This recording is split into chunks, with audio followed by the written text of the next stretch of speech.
Crystal, since you share your story with people about what happened to you and Dominique in Muncie, Indiana, how you bought that house from Carl Lee, a black guy that refused to come back and fix your plumbing for one thing, and how the white people of that small town harassed you and your black daughters. It started off with Natisha was getting arrested every week. Then she moved to Indianapolis with a boyfriend. Then Dominique, because of a hurricane in Florida, had to come to Muncie, Indiana to live with me. And those white cops started harassing her. When you look at my daughter's police record, you'll probably see failure to return a rental car because her and her boyfriend didn't even know that it was out there like that. Maybe some other little petty things before moving to Muncie, Indiana in 2017. Once her and the baby came up to Muncie, Dominique started getting harassed and arrested every week. It was almost like the good old boys was having sexual relationship with her, and shocked her so bad that I had a healthy, strong, black, young daughter that was into fitness, that started her own business, Naked Swim USA. Her mindset was about first of all, getting established. Her son got slapped by a Walmart worker. So she came into some money. She bought Cadillacs. I bought a house there. We put so much money into that small town just to have been treated the way that we was treated as a black family and black women. My daughter was being thrown into mental health hospital for no damn reason. A healthy person. All of a sudden it looked like they gave her, because Muncie is known for meth and heroin, and it looks like the men wanted her so bad that they drugged her up. Because my daughter came home one day, and didn't even recognize her own damn mom. So they gave her something. They gave Natisha something in the middle of winter. My daughter outside with no damn coat. And I'm talking about below freezing temperature. Acting wild, acting sporadic. Out of the ordinary. They gave her something in order to have sexual relationship with those girls. And it seems like whatever they gave her, it's almost like described as the date rape type of drug, where it leaves their mind foggy. So therefore, the drugs that they gave them did not want them to remember who did this and what was being done to them. Couple of times, for some reason, they loved Dominique. Because once when Natisha moved, they stayed on Dominique. And I stayed on top of them. And it seems like once, and this the pattern that have been, and it's they have created. But I'm a paralegal, so I started noticing the pattern of her being arrested one too many times over trespassing. It was always a trespassing kind of deal. Trespassing her, even in Indianapolis, got the same routine. Like a zebra never changed their racist ass stripes. So it was almost like they was passing my black daughter from one white cop to another white cop. Basically trafficking her. The good old boys, if you will. And so Dominique got to a point where she had a nervous breakdown, constantly being harassed. She tried to go out to the stores. You know, bad enough the hurricane happened. Her baby took her baby. Her baby was slapped and stuff. She had a lot of events that happened to her back to back. So then to come and move with me in this small town, her and I got shell shocked. Because I encountered racism before, but never at that idiotic type of fucking level. Never at that level before, where they literally, you got signs that says you're the property owner, and you got signs that says no trespassing, and the white man's boldly walking on your damn yard, on your property, knocking at your door as single women in this household, knocking at your door, trying to be funny, trying to play games, coming up in front of your house, trying to start shit with you, All day and all night, this shit goes on 24/7, 7 days a week. At first, when we moved there, it came across as a nice, sleepy, quiet town. And then the white people started bothering us. And especially when they found out we was from California. They called us outside and they're California people. So I guess they had to teach the California people a lesson. Listen, let me tell you something. We did not go there to that town messing with nobody. We went to there. I went there specifically to go buy that house, not the whole damn town. To buy that home, to get me and my daughter, not Tisha, off the streets of San Francisco. And I found some money, and I came across money, and I knew I was not that far from where I was raised at, South Bend, Indiana. So I wasn't that far from family. So I said, okay, I'm going to go ahead and get this house, since I'm not that far from family. And I did not know what I should have did. I'm going to tell you, buyers beware. Do your research. And then I made a mistake of giving the man the money without him finishing the plumbing job. That's another mistake that I made as far as investing in property. Buyers beware. Do your due diligence of the place where you're moving at. Because you don't want to invest your money, and let's just say that you're a black and white couple that moves to a city and they don't believe in biracial couple. They're going to harass you. They're going to harass you. They're going to stalk you. If your husband is black, they're going to harass and stalk him. If you are a black woman and with a white man, you're going to get stalked and harassed, because some people are still on that small mind ass mentality of racism and segregation and discrimination. And that's exactly what we experienced for 3 damn years before I got sick and tired of being sick and tired of being goddamn sick and tired. My daughter coming up missing all the time. The police know exactly where she's at. Like the police that kept arresting her, pulling her up out of her house in the middle of the fucking night, like the 2 young ass cops, like they wanted to have sex with her and just take her up out of her house, making her feel helpless, making her feel like she ain't have no damn rights whatsoever.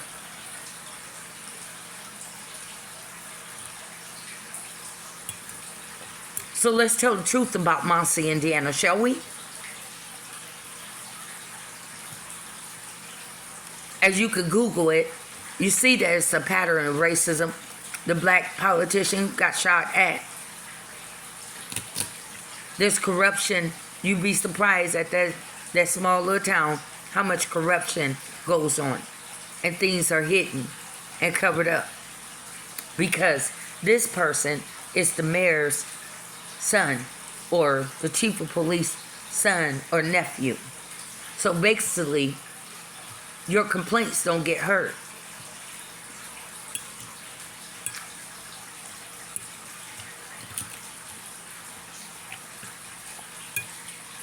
And then when you try to do internal affairs, you know about police misconduct, you go to internal affairs. Well, they don't have one there. Trust me, I did all of that. They'll tell you go to state police. State police said, well, that's Delaware County, so we don't handle that. So then they'll give you another place. And they said, well, so basically, there's no one supervising Muncie, Indiana. There's nobody watching over them. So it's a small town with people that don't have nobody really watching over them besides chief of police. Well, that's the cops, the crooked cops, that.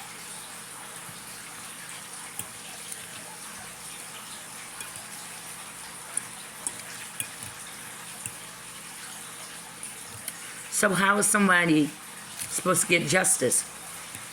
I videotaped, they was harassing me so bad that I started videotaping their activity.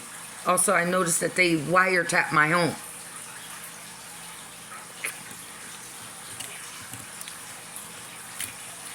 Every civil rights violation and constitutional rights violation basically treated me and my daughter like we was not natural born citizen.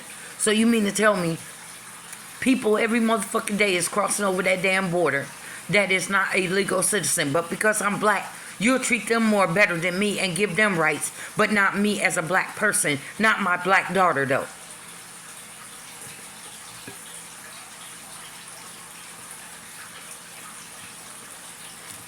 And then you have to, I guess, after they don't did some traumatizing, it's traumatizing. And I have to tell the truth. And I'm going to tell you what's traumatizing. What's traumatizing is that level of, it's 2022, and they still try to treat you as a black person like it's 1930, 1940, 1950, and 1960s with no rights. And we all know that that's not true.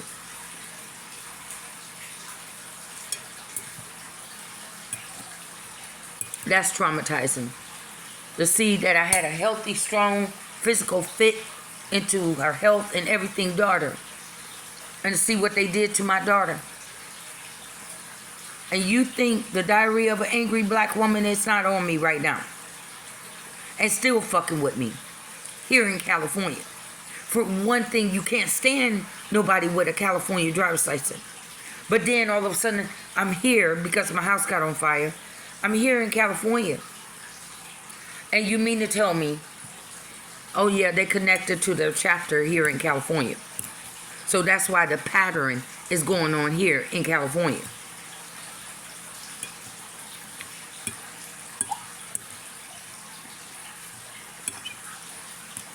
Because they got cousins and family here in California.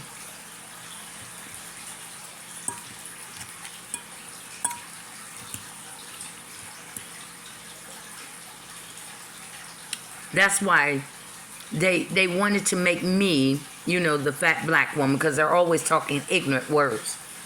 And only ignorant people follow ignorant people. Birds of the feather flock together.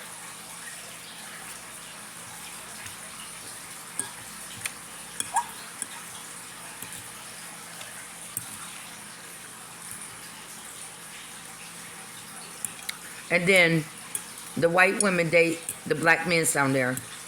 So the black men date the white women and treat the black sisters like shit. And you're not even bothering them. Trust me, you're broke, brother. Some of you are unemployed.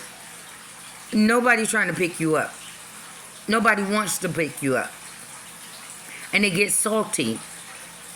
But it's like, no, nobody is in competition with your white women for you at all.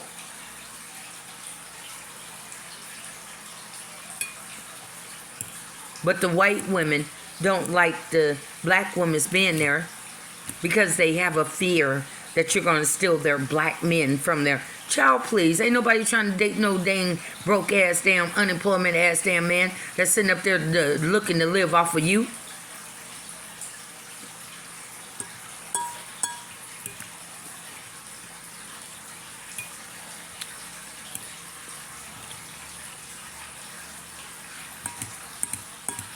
Tell the truth and shame the devil, honey. That man sitting up there beating you all upside your head, honey.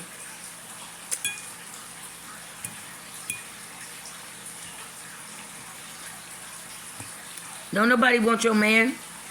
He got you pregnant and you all outside in the middle of the winter.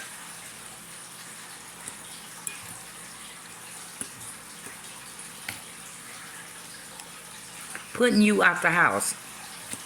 Honey, didn't nobody come there in that small little town trying to get your man. Not at all.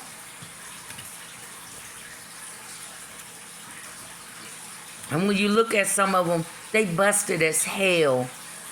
Busted, looking ashy. Big oversized ass shoes, look like you got them from the Salvation Army and shit. Like your man is broke. Your man is broke. Your man is broke. Ain't nobody trying to go after your man. But Dominique came. My daughter is bad. My daughter is banging. and she was in her right mind, physical fit, bought her own 2 Cadillacs, $3,000 for a rent-to-own place. Mama had her house. Mama had her shit. My daughter had her shit.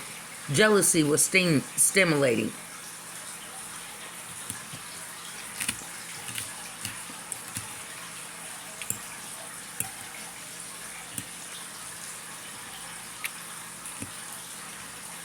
Jealousy. I'm looking at my daughter, then you looking at your black man.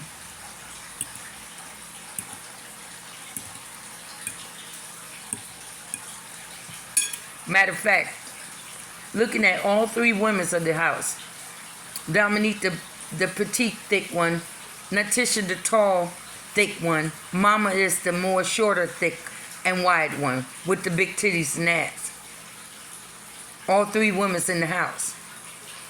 White women's looking at they black men.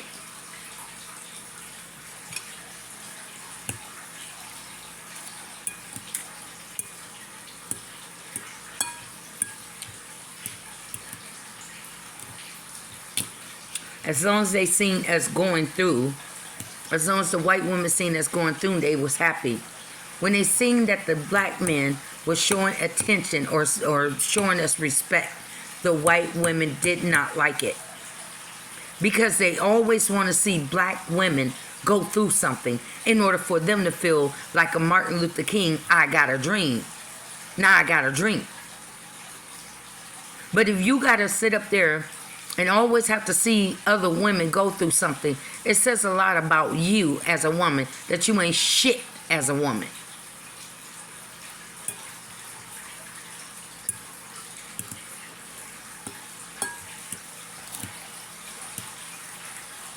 Why would I get off by seeing other women go through, or seeing, hearing,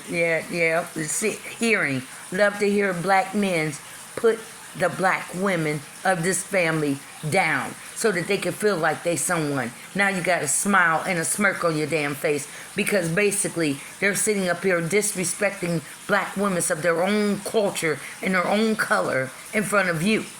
So now you feel like you higher than us. Then they feel bold enough to approach us and thinking that they're going to get up in our face like that one white woman did.